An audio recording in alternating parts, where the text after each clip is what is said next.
میرے حبیب کریم سید عالم صلی اللہ علیہ وسلم نے فرمایا، اللہ کریم نے بندے کو، مخلوق کو پیدا کرنے سے پہلے جو تحریر سب سے پہلے لکھی تھی نا،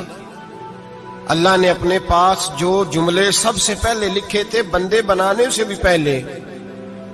وہ فکر یہ تھے کہ ان رحمتی سبقت اعلی غضبی،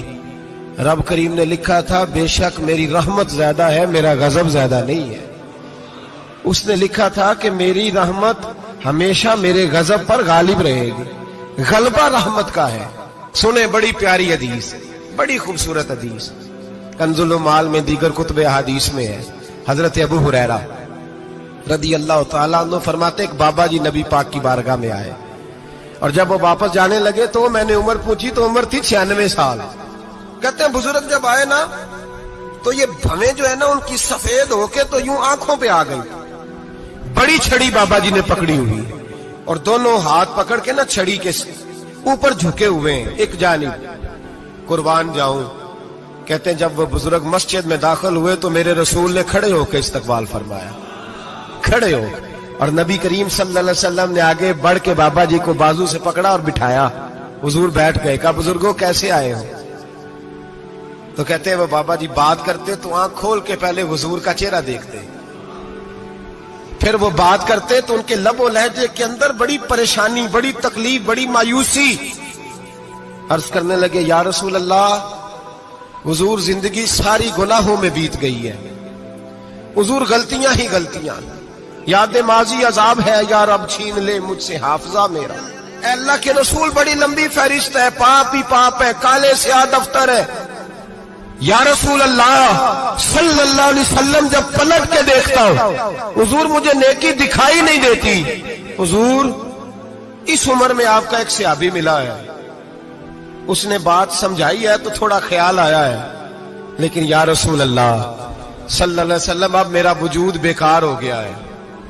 حضور بوڑھا ہو گیا ہوں۔ تین باتیں کہیں بزرگوں نے اور نرالی کہیں، کہنے لگے یا رسول اللہ صلی اللہ علیہ وسلم،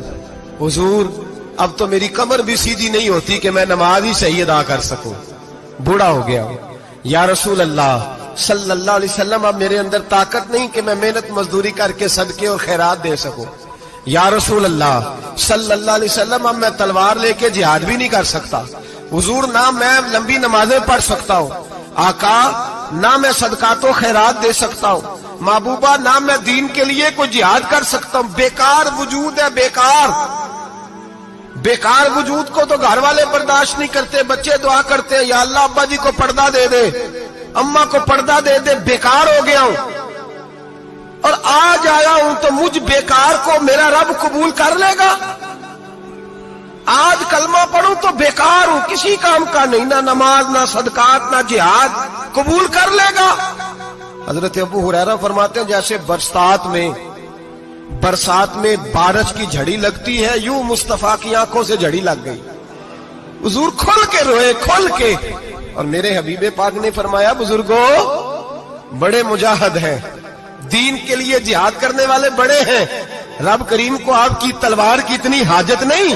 اور فرمایا اس کے خزانے کوئی خالی تو نہیں کہ آپ ہی گویا صدقہ دیں گے تو بھرے جائیں گے، اور فرمایا پھر رب کریم کی شان میں اضافہ نہیں کرتی عبادتیں، وہ تو بندے کو نفع دیتی ہیں۔ میں بزرگوں نہ آپ جہاد کریں، نہ آپ صدقات دیں، لا لمبی نمازیں پڑھیں،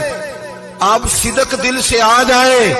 اللہ کے رسول کا وعدہ ہے رب آپ کو بغیر حساب کتاب جنت عطا فرما دے گا۔ آنا تو شرط ہے کہ نہیں؟ آئے تو صحیح، نہ پہنچے تو صحیح، آ جائیں، اس کو نہیں عادت صدقات و خیرات کی، جہاد کی، تبلیغ، آئے تو صحیح نا۔ ان العبد اذا اعترف ثم تاب تاب اللہ علیہ، میرے حبیب نے فرمایا بندہ جب رو کے کہتا ہے نا یا اللہ غلطی ہو گئی معاف کر دے، فرمایا میرا مالک اسے فوراً ہی معاف فرما دیتا ہے۔ تو آ تو صحیح، تو آتا ہی نہیں، تو آ ہی نہیں رہا، تو گھر میں بیٹھا ہوا ہے، تو سویا ہوا ہے، تو دکانداری کر رہا ہے، تو پیسے گن رہا ہے، تو آیا ہی نہیں، آ تو صحیح۔ بلکہ میرے نبی پاک فرماتے ہیں جب اللہ پاک کا بھاگا ہوا غلام آتا ہے پھر تو اللہ زیادہ راضی ہوتا ہے، پھر تو اللہ زیادہ راضی ہوتا ہے، زیادہ راضی ہوتا ہے، تو آ تو صحیح، پاس تو صحیح۔ بلکہ صوفیاء تو اور بات کرتے ہیں، وہ کہتے ہیں تو کبھی بھول کے بھی رب رب کرے تو اللہ تو اسے بھی قبول کر لیتا ہے، بھول کے۔ ملا رومی کہتے ہیں بنی اسرائیل کا بندہ ہے،